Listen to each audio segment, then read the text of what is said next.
لگے گی آگ تو آئیں گے گھر کئی زد میں، یہاں پہ صرف ہمارا مکان تھوڑی ہے۔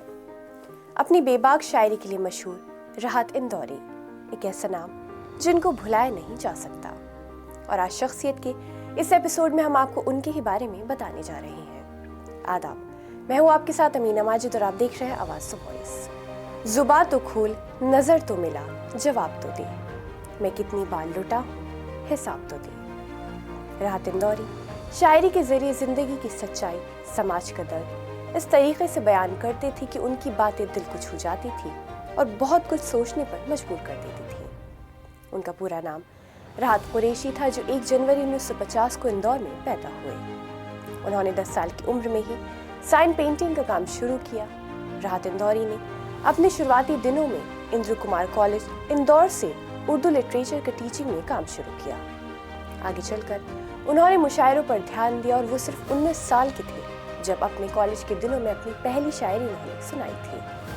راحت اندوری نے اپنے شروعاتی دنوں میں اندر کمار کالج اندور سے اردو لٹریچر کی ٹیچنگ کا کام شروع کیا۔ آگے چل کر انہوں نے مشاعروں پر دھیان دیا اور اپنے ٹیلنٹ کی وجہ سے انہیں جلد ہی مقبولیت مل گئی۔ کچھ ہی وقت میں وہ اردو ساہتیہ کے مشہور شاعر بن گئے۔ وہیں وہ اسپورٹس میں بھی آگے تھے، وہ اسکول اور کالج لیول پر فٹ بال اور ہاکی ٹیم کے کیپٹن بھی رہ چکے تھے۔ اردو میں مشاعرہ نام کی ان کی تھیسس کے لیے انہیں نوازا بھی کیا تھا۔ اس کی یاد آئی ہے، سانسوں ذرا آہستہ چلو، دھڑکنوں سے بھی عبادت میں خلل پڑتا ہے۔